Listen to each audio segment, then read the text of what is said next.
We are here at Walter Fieldhouse, a little different from our other studio, John. That's right, Scott. We're here because MAC scheduling begins this week when Ohio takes on Bowling Green after the weekend because it's going to be during the week. We'll talk about that and much more on this episode of Ohio Sports Zone.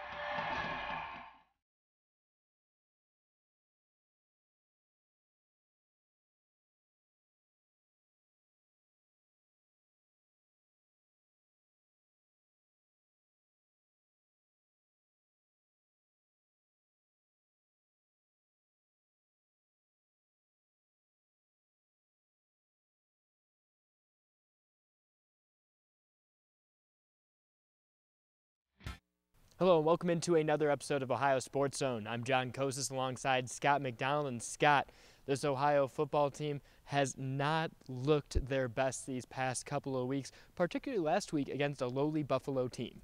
Yeah, John, you said it. We went to Buffalo expecting to get an easy win, and it just did not turn out that way. The offense was not clicking as it's been these last few weeks, but there is room for optimism. Yeah, I don't know exactly how you would look for optimism with this difficult schedule that's coming up. You have Bowling Green first. After that, you're going to see Kent State, and then you're going to see two tough Western MAC opponents. We'll talk about that later on the show. Right now, let's talk a little bit about this Buffalo game. Darius Vick ended up completing 32 of his 51 passes that he attempted. This is the third game this season where Ohio quarterbacks have thrown more than 50 passes, and part of that's because the running game has been absolutely awful the past couple of weeks. Yeah, you said it. Ohio had 54 total rushing yards last week, and 33 of them belonged to Daz Patterson, who only had 11 rushes. The next best rusher had 11 yards. Now, this very anemic rushing attack is just not going to get the job done, especially coming into MAC play when we play tough defenses such as Bowling Green and others. And Scott, you have to remember, this is an Ohio team that faced a Buffalo team that allowed 180 yards on the ground per game before this week. Ohio didn't even get 1/3 of that. It was completely mind-boggling to see Daz Patterson and A.J. Ouellette, despite the fact that A.J. Ouellette was playing defense. He was in a linebacker role, so he was playing both sides of the football, but Malik Irons did not look good. Darius Vick actually ran the ball 11 times. He had -1 yards, but he had 11 carries. This Ohio team needs to get more yards per carry, needs to rush to the outside more if they want to be a successful team. Yeah, and if you look at Ohio's returning starters, they have all 5 back from last year. So this is very, very unacceptable play from everyone on the offensive side. However, if you look at the receivers, they've been putting up some pretty decent numbers. You look at Sebastian Smith, who had 9 receptions for 79 yards. Keith Heitzman had 6 receptions for 83 yards. Brandon Cope, 7 receptions, 52 yards. And Jordan Reed had 5 receptions on 68 yards. Now, the only thing is, no touchdowns amongst that group. That's not going to get it done. No, it's not going to get it done, and the opposing defense had more touchdowns off of Darius Vick's passes than Ohio did in the first half than in the entire game. As you mentioned, Ohio had 0 touchdowns, but the defense had 2 pick sixes in the first half. A big problem for this Ohio team was their second quarter. The second quarter, they had 3 offensive drives. The first one ended in a punt. The second one an interception, the third one an interception. The longest drive was the third one. They had 11 plays, they had just over 30 yards, and it only chewed up 2 minutes and 22 seconds on the clock. This is something that is not acceptable for an Ohio team. They had drives of 1 minute and 28 seconds and 40 seconds for their first 2 drives. Your defense is not going to be successful if they're on the field for all but 4 minutes of a quarter. Yeah, and you expect a lot more from the defense, who was one of Ohio's highlights, one of their bright spots on their team. They just didn't necessarily show up. They had 0 sacks, 0 turnovers. Now, you're not going to win games playing like that. You just aren't. The problem here is Ohio's lack of playmakers. You have players like Quinton Poling, who's been the MAC East Defensive Player of the Week 3 times this season already. and he's injured. You have a player such as Poppy White, who is not playing, has not been playing since the Western Michigan game, and Poppy White, despite being a running back that entered the scene late in the season, he ended up having a couple of great pass receptions. He has over 200 yards receiving on the season, and he's considered the third running back for this Ohio team. Daz would be the feature back. A.J. Ouellette's your third down back. Poppy White is the guy that you feature when you're trying to run a gadget play, when you're trying to surprise a defense, and he has done such a great job with that role that it turns out that he has really hurt the offense's production when he hasn't been there. Yeah, and the offense has definitely struggled. You can see it these last two weeks where it's just no one has been able to produce. No touchdowns, nothing. It's been a very anemic offense, and something needs to change, especially next week. You go to Bowling Green, and they're not going to feel sorry for you. They're going to come out, and they're going to hand it to you if we are not ready. They did the same thing to Kent State, the team that is tied with Ohio for second in the MAC East right now at 2-2. Bowling Green has the lead 4-0.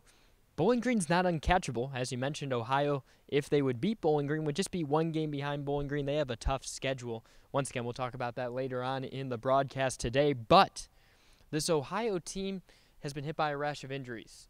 Ian Wells is listed as questionable. Nathan Carpenter is listed as questionable for the upcoming game against Bowling Green. Both of them have groin injuries. Poppy White will not be playing against Bowling Green. Quentin Poling is going to be out for a couple of weeks. These are 3-4 of maybe the top 10 players, maybe the top 5 players on this Ohio team, and you doubt that you're going to see any of them on the field. They've left the field in recent games. It's going to be tough for this Ohio team to recover. Yeah, and you mentioned Quentin Poling, who was mentioned as one of Ohio's best defensive players. Not only is he a great player, he's a great leader on and off the field. So you know when you lose a player like Quentin Poling, it's going to be a tough hit, and you just got to recover. There is no feeling sorry for yourself. You have to next man up, and we have to find a way to stop the run, stop offenses from putting up 41 points on us. A.J. Ouellette was able to get 2 tackles on the defensive side of the ball in his first start at linebacker. Javon Johnson helped teach him how to be a middle linebacker throughout the week to kind of replace Quentin Poling's large impact for this team. He's going to be playing there again this next week against Bowling Green. We'll see if he can continue to improve in a system where he's, again, proven himself to be a solid player. He was a walk-on freshman last year as a running back. He hits another obstacle. Let's see how he takes it. Yeah, and when we come up next, we will be talking Ohio versus Bowling Green in next week's matchup.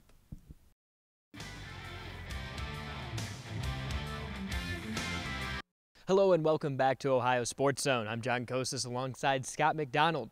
We've already talked about Ohio University's recent struggles on the football field, and things won't get any easier for them on Wednesday, November 4th, when Bowling Green will be the opposing team on the field. Bowling Green 6-2 on the year, 4-0 in the MAC, and they have one of the best quarterbacks in the MAC, they have one of the best wide receivers in the MAC, and they have one of the best running backs in the MAC, which poses a big problem for a defense that has been fighting the injury bug hard. Scott, what does this Ohio team have to do to be successful here? Well, the first thing you have to do is you have to stop the pass. Matt Johnson, the Bowling Green's quarterback, is coming in throwing 3,321 yards already. That's 29 touchdowns and only 3 interceptions. This is one of the most efficient passers in the MAC. And if we can stop him and we can stop Roger Lewis, his favorite weapon, who has 58 receptions, 1,100 yards, and 11 touchdowns, also 3 200-yard receiving games. This is a very impressive athlete. I'd say our biggest focus has to be in stopping Matt Johnson and Roger Lewis if we want any chance to win this game. Yes, the big thing about this Bowling Green quarterback Johnson is that he completes 70% of the passes that he throws. That's one of the most outstanding rates, not only in the MAC, but in college football overall. Another guy to look out for, his name might not light it up on the stat sheet as far as total yards. He just has 35 carries on the season.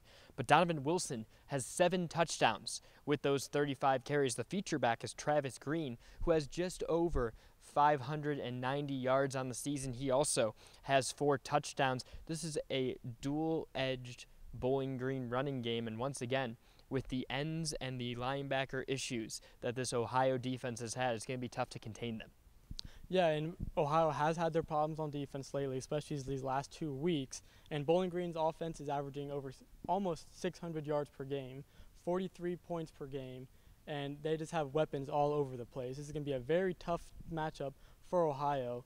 But if we really want, we have to get pressure on the quarterback. We have to make him force or throw error passes maybe. I mean, he's a very efficient passer, so it is going to be difficult to make him throw these hard, maybe double coverage passes. But if that's the only way that we can win, because we do not want to get into a shootout with these guys. Ohio has been outscored 90-31 these past 2 weeks, but overall, they're only being outscored 79-105 in the MAC. That's very different from the numbers Bowling Green is putting up. They're outscoring opponents 197-70. Not only is this Bowling Green offense good, but this defense is very, very difficult to crack. This is something that Ohio has been really struggling with, period. They're averaging 15 points a game these last 2 weeks. They're really struggling to get something going on the ground, and that makes it difficult because you become a one-faceted team with a quarterback such as Darius Vick, who is a good quarterback when the running game's going. He's a good quarterback when you can get it out of the bootleg, but is he a good quarterback when he's the only option there? I don't think he's like a Tom Brady or an Aaron Rodgers in the NFL where you go, man, this guy can do anything he wants whenever he can. He's just an average MAC quarterback, quite frankly. Yeah, he is. I mean, if you even look at the numbers, he started out very, very proficient. Looked like he had the offense figured out, but it just has not clicked for him since. I mean, Bowling Green's defense, however, they've been suspect these beginning of the year. They allowed 59 points to Tennessee. Granted, that is an SEC school, but 59 points is 59 points. 44 points to Memphis, 38 points to UMass. So although this defense only allowed 0 points to Kent State and 10 points to Akron, we hope to see which defense will come up, and we want it to probably be the more point-allowing defense. And the only problem that comes after this Bowling Green team is that the schedule doesn't necessarily get easier. First, you have Kent State, and Kent State's 5-3, or 3-5 rather. They're 2-2 in the MAC, though, just like this Ohio University team. They've been actually outscored 42-110. Now remember, a big part of that is a 48-0 thrashing from Bowling Green. After that, you're going to face off against Ball State. That's a pretty mediocre opponent, but so is Buffalo. Buffalo had a very similar record. 1-3 in the MAC is currently Buffalo's record. 2-6 overall, not quite Buffalo's record. They've been outscored 100-123 in the MAC. Again, that's pretty close. They're playing teams tight. They're just not able to get it over at the end. Then you have NIU. Northern Illinois is 5-3. They just had a very long streak of games that they had won consecutively in the MAC snapped. They're at 3-1, and they have outscored opponents 172-103. So while the schedule may not look super tough, technically Ohio is tied with Kent State right now. That's a tough opponent. Ball State is no worse than Buffalo was. That's an opponent that you just got destroyed against. Right now, can Ohio win a game before the end of the season? Yeah, if you look at it, we do have a very tough schedule coming up, but we do have at least 2 winnable games, as they would say, against Ball State and against Kent State. Now, those 2 games are going to be very important in deciding if we can make a bowl game as is. I mean, last year we only won 6 games, and although we were bowl eligible, we did not make it to a bowl game. Ohio has been bowl eligible now for 8 consecutive seasons. Ohio has returned their head coaching staff for 10 consecutive seasons. That's head coach Frank Solich, the offensive coordinator, and the defensive coordinator. They're the only team in the FBS to do that. This is an Ohio team that thrives off of consistency, but right now, when the injury bug is biting them, it's tough to stay consistent. We're going to take a quick commercial break. Once we come back, we're going to talk not about Ohio, but about all the rest of the teams in the MAC.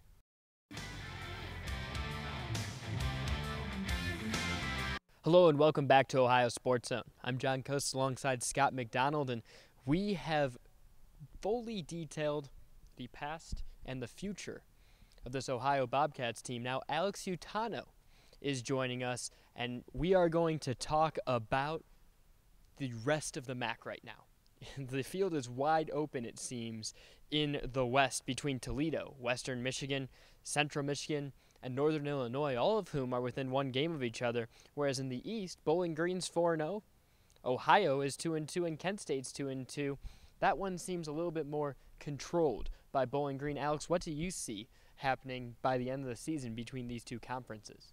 It's going to be very interesting because as the season's gone on, we're now at the point where we can kind of see who potentially could win each conference in the MAC. Like you said, Toledo and NIU really making their mark out in the West along with Western Michigan. And in the East, it seems like either Bowling Green or Ohio are going to be the champions in that one. But it's just so hard to understand this MAC because there are times where the MAC just blow out teams they're not supposed to blow out, and then they get blown out by the teams they are not supposed to get blown out by. I mean, you got Toledo, who is ranked, almost getting destroyed by UMass, who ended up relinquishing a big lead to allow Toledo to remain undefeated and ranked. It's just real chaos, but as of right now, it looks like a couple teams from each conference have really been narrowed down, NIU, Western Michigan, and Toledo, but a lot of these fans for NIU and Western Michigan are going to have to root for the teams playing against Toledo because if any of those two teams want a shot at the MAC West, Toledo's going to have to lose eventually. Yeah, and you talked about how dominant Toledo has been. Do you see anyone potentially even coming close to beating them? Well, NIU's going to be a very tough matchup, definitely. NIU's on a 3-game win streak right now where they've outscored their opponents 153-73, and 41 of those points came in a victory over Ball State, who has had a up-and-down season from the MAC so far. After that, Toledo has Central Michigan, which should be really a handed victory for them. But then after that, they got Bowling Green and Western Michigan. Now, those are two teams that definitely could surprise Toledo. Bowling Green has been on an absolute tear as they prepare to take on Ohio, and then Western Michigan preparing to take on Eastern Michigan University, and Ball State. Potentially trap games for Eastern Michigan, but if they can win those two games, beat Bowling Green and NIU after that, then they meet Toledo. That could be a very important matchup at the end of the season. The Toledo-Bowling Green matchup could be a preview of the MAC championship over at Ford Field in Detroit.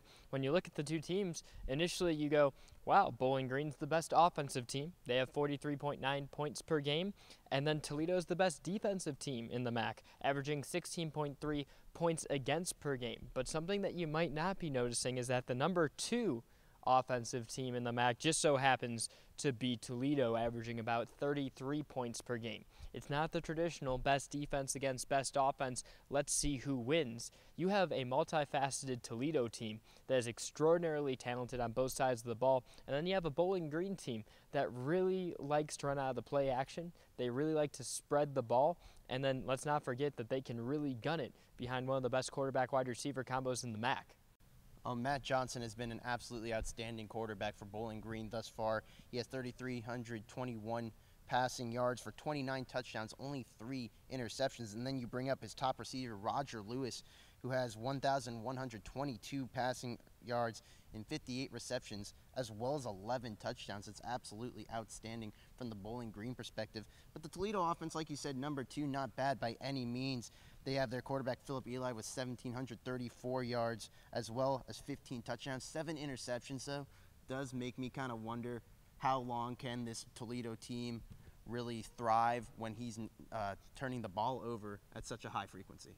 Yeah, and you've talked about Toledo and Bowling Green as the top-tier teams. Do you see anyone on their schedule that would like to play spoilers, as some of those bottom feeders like to do? Well, it's going to be tough. I think Ball State probably would have the best chance. They're not having the greatest season by any means, but like I said, this MAC is a wild, wild conference, and if any team were to play spoiler, I'd probably pick Ball State to be the ones. Well, when you're looking at this Toledo team possibly having a spoiler played against them, you don't just have to stop 1 or 2 players like you would against this Bowling Green team. Toledo is at their best when they're just spreading the ball around. For example, the tight end, Mike Roberts, who's in his redshirt junior year, had a touchdown reception last week. He's a guy who really didn't have too much work before last week. He had 100-some yards and 2 touchdowns on the season before that. You're looking at a guy who kind of appeared out of nowhere, had a big game, and it just seems that happens every week for Toledo. How can you stop something if you don't know what to stop? It's a great question, really, because that's something that's NIU is definitely going to have to watch out for. They've been having a pretty solid year on their own right now, 5-3, 3-1 in the MAC, third right now in the MAC West, with that one conference loss being the difference between them and Western Michigan. Their quarterback, Drew Hare, has had a pretty solid season thus far, 1,817 passing yards, a pretty accurate quarterback with over 64% completion percentage, 13 touchdowns to 3 interceptions, as well as 273 rushing yards and a rushing touchdown, showing that this quarterback can get out of the pocket. They also have a pretty solid run game, too, with Joel Bahan, excuse me if I mispronounce that, 862 rushing yards and 14 touchdowns. Now, as I'm sure you've touched on before, this is something that Ohio has been lacking, but if you have a very balanced passing and run game like NIU has, you have a potential for an upset. Thanks, Alex. And when we come back, we will be having Good Cop, Bad Cop on Ohio Sports Zone.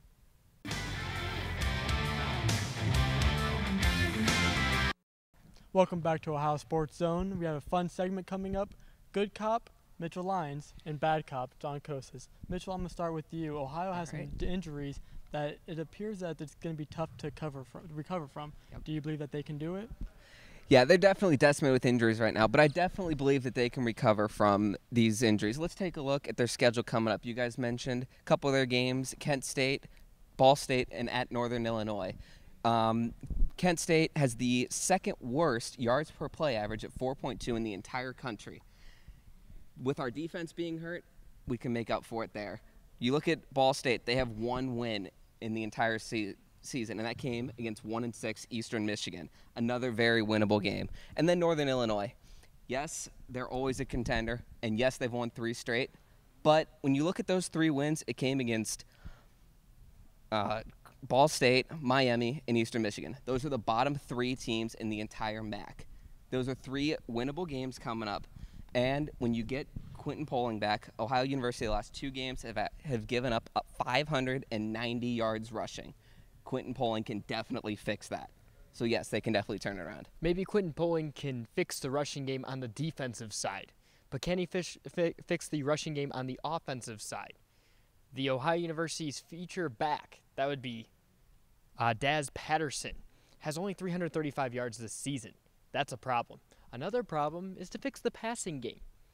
You've had a quarterback like Darius Vick who has thrown 6 interceptions in the past 2 weeks.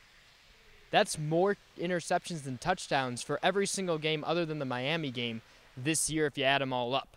That's another problem that this Ohio University team has to face. I just think there are too many problems to make it a good problem or a good thing. Yeah, and Ohio will be a very heavy underdog this week against Bowling Green. Mitchell, tell Ohio fans why they should be optimistic. Well, Bowling Green is obviously one of the best teams in the MAC, and their quarterback, Matt Johns, is putting up Heisman Trophy type numbers. 3,321 yards passing, 29 touchdowns with just 3 picks. But Bowling Green is terrible defensively. They've given up 421 yards per game and 29 points per game. You can score on Bowling Green. And, like I just said, the problem with Ohio is the rush defense. The pass defense, only 350 yards per game passing. That's Bowling Green's main passing attack. Take that away, you can score on them. Had a week to prepare for him. It's doable. Can you score on Bowling Green when you're only rushing for 50 yards a game? Can you score on Bowling Green when you're forcing a quarterback that at best is an average quarterback to throw 50 passes per game? It's very difficult to do that. Look at some subpar NFL teams. Look at some subpar teams in bigger conferences. And the case is true here. If Ohio wants to be successful, they need to be multifaceted. They are not a multifaceted team this year, it seems, because ultimately they're just unable to get the running game started, and they're unable to defend against the running game. Ohio stands at 5-3 right now. They have upcoming games against Kent State and the Ball State. Do you think that they can become bowl eligible and maybe even go to a bowl game? Absolutely. They already have 5 wins. You need 6 to be bowl eligible. 7 pretty much gets you in. Ohio has a great following. That is huge come bowl season because they love to make their money. So if you get to 6 wins, that's possible. 7 will definitely get you in. Like I said, Kent State, extremely winnable. Their offense is terrible and even worse than ours, and our defense can shut them down and you can score on them. Ball State, extremely winnable. And we played Northern Illinois tough last year. We can play them tough this year. They have 3 straight wins, but those are, you take a look at those, it may not be as impressive as they look. Yes, they can get to 7 in a bowl game for sure. Mitchell, you're a great guy, but this topic is just one-sided right now, okay? This Ohio team is a team that has struggled to play up to their potential. Not even just struggled to play well, period, up to their potential. What do I mean by this? ESPN has a ranking from 0 to 100 on how well a team plays on a week-by-week basis, considering all their statistics from the previous 4 seasons. All right? The average is 50. Ohio, before 2 weeks ago, was averaging about 58. 2 weeks ago against Western Michigan, when they got blown out, they scored 13. Last week against Buffalo, the score ESPN gave them was 8. That should tell you how bad this is. That's saying the worst you can get is a 0, okay? And this Ohio team scored an 8 against one of the worst teams in the MAC, a Buffalo team that has not been a real contender yet this season. And then you've got tough matchups like Bowling Green coming up. I don't know if Ohio can reevaluate their season or just recharge themselves after such a brutal beatdown these past 2 weeks. 90 points against them. John, that's a great number, but what does 4 years ago have to do with this year? Ohio gets back there, guys. You only need one more win to be bowl eligible, and you have 4 shots to do it. 2 of the worst teams in the MAC. You get 6 wins, that can get you to a bowl game. Phil Steele, one of ESPN's top football experts, has us in the Camellia Bowl. So all you need is one more win. I think ultimately what it's going to come down to is, can Ohio beat Bowling Green? Can Ohio win out? Because right now the chance of Ohio winning the MAC means they have to win out. The probability of that is 0.7%. Seems pretty unlikely that they're going to make it to the big show this year. Now you looked at both cases. Give me a best case scenario, Mitchell. Best case scenario, you win 3 out of 4, get to 8 games, and that gets you into a bowl game and probably past Christmas Day. Give me a worst case scenario. Well, the worst case scenario is they don't win a game. What's probably going to happen? They finish 6-6, just miss a bowl game. All right, and that is all the time that we have for today. We thank you for tuning in on this edition of Ohio Sports Zone.